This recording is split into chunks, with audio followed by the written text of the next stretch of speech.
হযরত আবু বকর রাদিয়াল্লাহু তাআলা আনহু ও তাবুক যুদ্ধ। ইতিহাসের শ্রেষ্ঠ বীর হযরত আবু বকর রাদিয়াল্লাহু তাআলা আনহু, যিনি যুদ্ধ করেছেন তলোয়ার দিয়ে নয়, নিজেকে সম্পূর্ণ বিলিয়ে দিয়ে। তিনি হলেন হযরত আবু বকর রাদিয়াল্লাহু তাআলা আনহু। সময়টা ছিল তাবুক যুদ্ধের।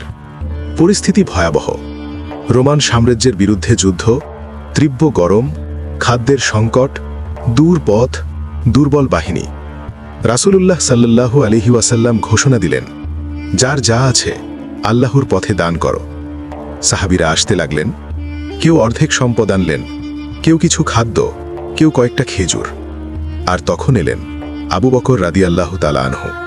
তিনি এলেন কাঁধে বোঝা নিয়ে, চোখে অদ্ভুত এক প্রশান্তি, মুখে কোনো দাবি নেই, কোনো গর্ব নেই। রাসূলুল্লাহ সাল্লাল্লাহু আলাইহি ওয়াসাল্লাম জিজ্ঞেস করলেন, হে আবু বকর, তুমি তোমার পরিবারের জন্য কি রেখে এলে? এই প্রশ্নে আজও আকাশ কেঁপে ওঠে। তিনি মাথা নিচু করে বললেন, আমি তাদের জন্য রেখে এসেছি আল্লাহ এবং তার রাসূলকে। না ঘর, না জমি, না ব্যবসা, না সঞ্চয়, সবকিছু আল্লাহর রাস্তায়।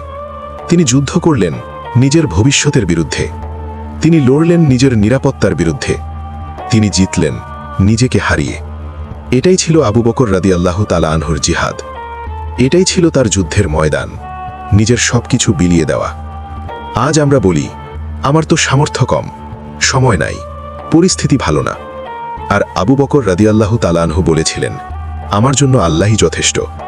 তিনি প্রমাণ করেছিলেন, ইসলামের জন্য বড় দান লাগে না, লাগে বড় হৃদয়, লাগে বড় ঈমান, লাগে নিজেকে হারানোর সাহস।